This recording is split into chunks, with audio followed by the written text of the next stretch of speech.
Hello friends, चलिए जल्दी से वीडियो शुरू करते हैं। और आज हम देखने वाले हैं वृंदावन के अंदर जो प्रेम मंदिर रहेगा वो किस तरीके से दिखता है। देखिए रात में कुछ इस तरीके से यहाँ व्यू दिखता है। बहुत ही प्यारा, बहुत ही सुंदर लगता है। बहुत ही सारे रंग जो है इसके अंदर भरे हुए हैं जो समय समय पर बदलते रहते हैं कुछ इस तरीके से। और यहाँ पे और भी सारी बहुत प्रतिमाएं बनाई गई हैं, आप देख भी सकते हैं कुछ इस तरीके से। जैसे यहाँ पे बताया जा रहा है कि ये कालिया नाग है, जिस तरीके से भगवान श्री कृष्ण ने इनके सिर पे चढ़ के इनका वध किया था, कुछ इसी तरीके से प्रतिमा बनाई गई है। और ये जो है इसमें लाइटिंग का बहुत ही अच्छा हम देख सकते हैं, बहुत ही अच्छा काम किया गया है। और कारीगरी बहुत ही ज़्यादा अच्छी है, बहुत ही सुंदर है। फिर से एक बार प्रेम मंदिर देख लेते हैं जिसमें अनेकों प्रकार के रंग हमें देखने को मिलते हैं।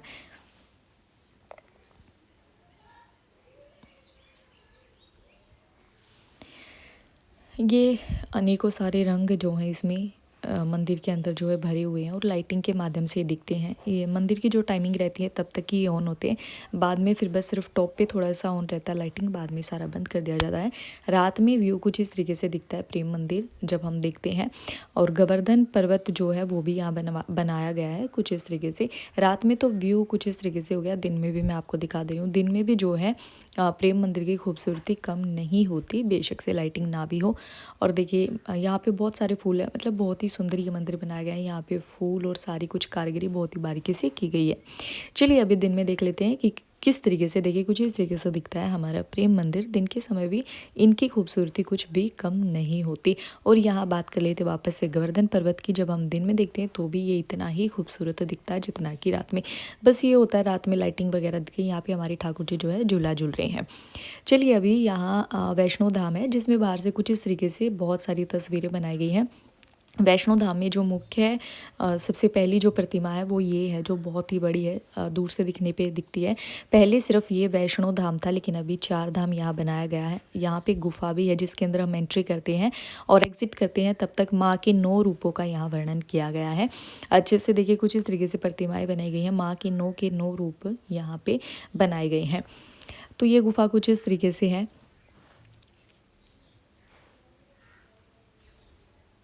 और बाहर मैं फिर से आपको दिखा दे रही हूँ, जब हम एग्ज़िट करते हैं तो हम यहीं एग्ज़िट होता है हमारा। और यहाँ ये जो तस्वीर है साफ साफ देखने को मिलते हैं।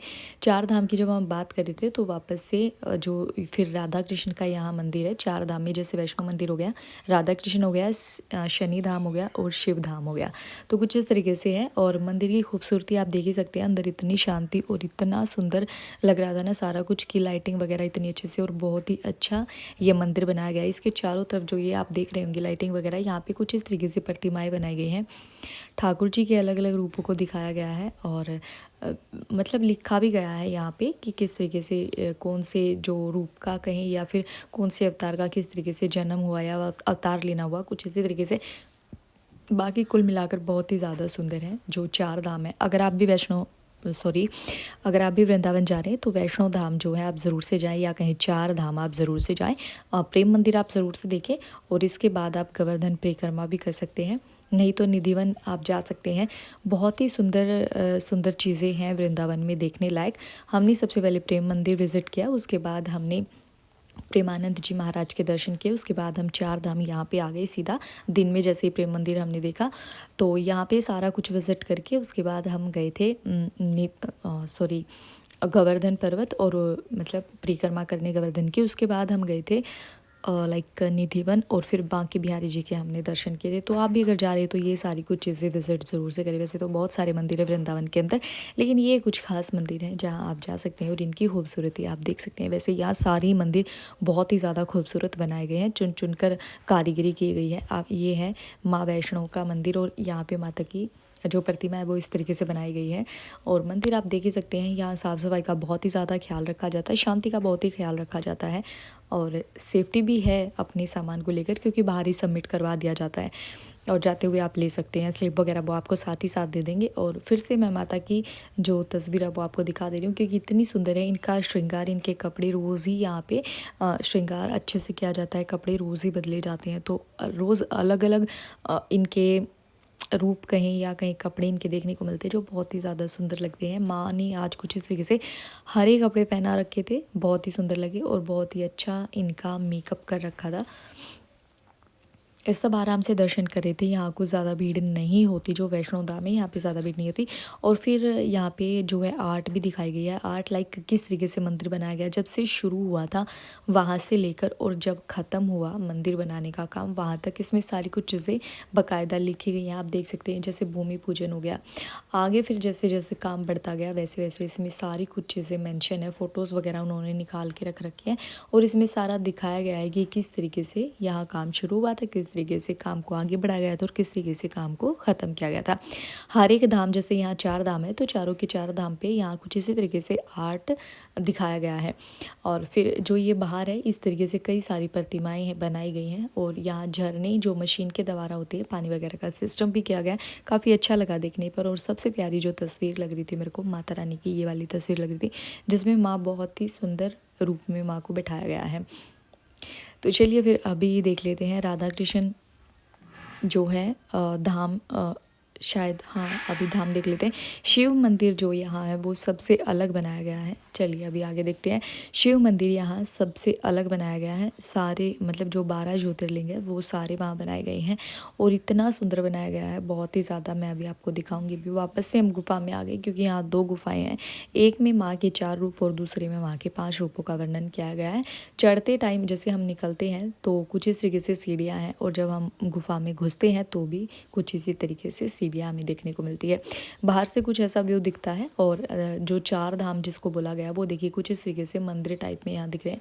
सब लोग एक धाम से दूसरे धाम पे जब जा रहे हैं तो अलग से हमें पता चल जा रहा है कि एक के बाद दूसरा, दूसरे के बाद तीसरा, कुछ इस तरीके से। चलिए गुफा में देखिए जब हम एंट्री करते हैं तो कुछ इस तरीके से दिखती है हमें। बाहर से भी बहुत ही आलीशान है, बहुत ही साफ़ सफाई है, बहुत ही सुंदर है। इसके बाद हम कौन से मंदिर में जा रहे हैं मैं आपको दिखा दे रही हूँ एक बार।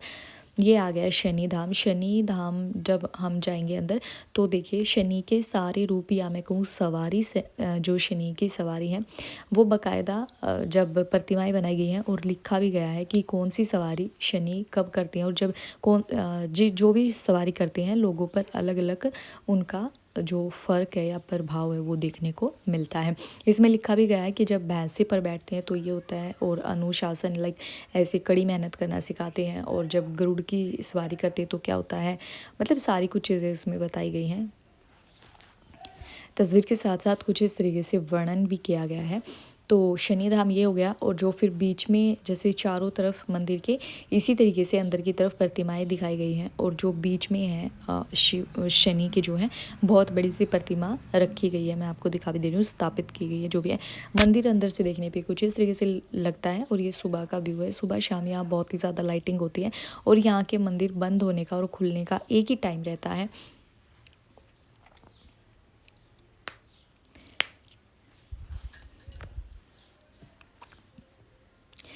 देखिए शनि की जो तस्वीर है या प्रतिमा है कुछ इस तरीके से यहाँ बनाई गई है जो बहुत ही सुंदर है।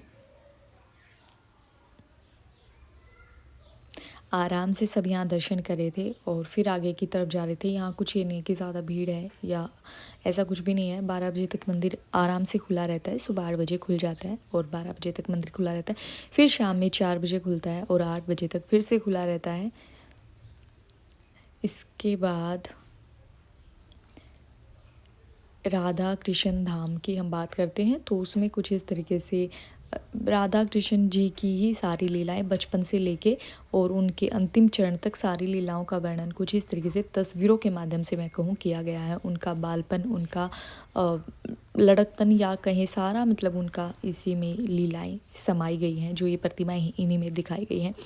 मंदिर बहुत ही आलीशान है, बहुत ही साफ़ सफाई। यहाँ सारे ही मंदिर बहुत ही साफ़ सुथरे रखे जाते हैं। सुबह से शाम तक दोपहर में बंद किए जाते हैं, वैसे शाम में और सुबह में खोले जाते हैं। फिर चलिए कुछ आगे हम देखते हैं। ये राधा कृष्ण धाम हो गया। अब भी बात कर लेते हैं शिव धाम की। तो देखिए शिव धाम जब बाहर से हम देखते हैं तो शिव की बहुत बड़ी प्रतिमा बनाई गई जो बहुत ही ज़्यादा सुंदर और बहुत ही ज़्यादा अट्रैक्टिव हमें लगती है। उसके बाद जब हम अंदर जा रहे हैं तो कुछ अलग ही देखने को मिलता है। जो सारे धाम हैं उन सबसे अलग। और उससे पहले ये भी देख लेते हैं ये बांसुरी कितनी सुंदर बनाई गई है और कृष्ण जी के हाथों में थमाई गई है। चलिए अब अंदर से देखिए कुछ ऐसे। और सारे ज्योतिर्लिंगों का वर्णन यहाँ कुछ लिखा गया है इस तरीके से। 12 के 12 ज्योतिर्लिंग यहाँ बनाए गए हैं। पानी में कुछ इस तरीके से ये कमल हैं, ये भी यहाँ खिलाए गए हैं, मतलब ऐसे दिखाए गए हैं। और उसके बाद कहते हैं यहाँ अपने कोई भी अगर यहाँ सिक्के आपके पास हैं तो आप अपनी विश मांगकर पानी में डाल सकते हैं। यहाँ पे दूध और जल अभिषेक होता रहता है। जो ये वाले शिवलिंग है मैं आपको दिखा दे रही हूँ। यहाँ पे 24 घंटे दूध और जल से जो है अभिषेक किया जाता है इन शिवलिंग पर। कितना सुंदर लग रहा है और कितनी ही यहाँ साफ़ सफाई रखी गई है और बहुत ही ज़्यादा शांति है। फिर कुछ इसी तरीके से प्रतिमाएं बनाई गई हैं तस्वीरों पर। और फिर चारों तरफ से जो शिव की प्रतिमा है उसके चारों तरफ से सारे शिवलिंग जो 12 ज्योतिर्लिंग है वो बनाए गए हैं। और सबका वर्णन भी किया गया है कि कौन सा ज्योतिर्लिंग कब बना और कौन सा ज्योतिर्लिंग किस तरीके से प्रकट हुआ है, जो भी है, और कहाँ कहाँ ये स्थित है ज्योतिर्लिंग, बहुत सारा कुछ वर्णन यहाँ पे मिलता है। इसके बाद हम गए थे गोवर्धन परिक्रमा करने। मैं अभी आपको दिखाऊंगी भी। बहुत बड़ी बड़ी, बहुत ही आलीशान तस्वीरें यहाँ बनाई गई हैं। बहुत ही साफ़ सफाई का ध्यान रखा गया है, बहुत ही सुंदरता का ध्यान रखा गया है। ध्यान में रखते हुए सारी साफ़ सफाई सुंदरता, तब शायद इन मंदिरों का निर्माण हुआ है। और बाद में भी काफ़ी ख्याल रख रहे हैं ये लोग, काफ़ी अच्छे से मेंटेन करके रखा हुआ है। जो पार्वती और भगवान शिव की जो प्रतिमा है वो कुछ इस तरीके से बनाई गई है।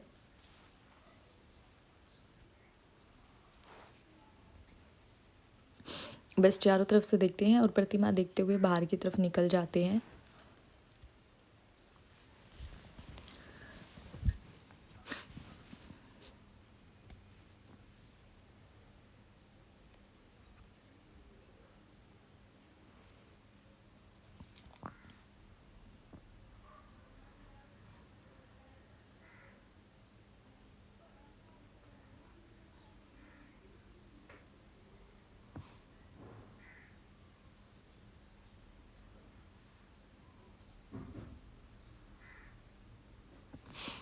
जो शिव धाम है इसके बाहर बहुत अच्छी अच्छी, आप देख सकते हैं, बहुत अच्छी अच्छी तस्वीरें बनाई गई है कुछ इस तरीके से।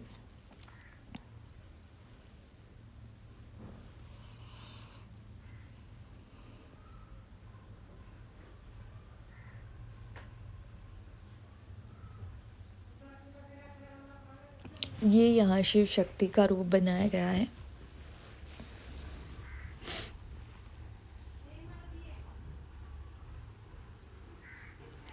बस कुछ इसी तरीके से हमने चारों धाम के दर्शन किए और उसके बाद फिर हम निकल गए गोवर्धन परिक्रमा करने। आप भी अगर वृंदावन में आ रहे हैं तो वैष्णो धाम या चार धाम ज़रूर से विज़िट करें। चलिए मैं बाहर से फिर से दिखा दे रही हूँ, कितना सुंदर लग रहा है। और भगवान शिव की ये प्रतिमा कुछ इस तरीके से यहाँ पे बनाई गई है।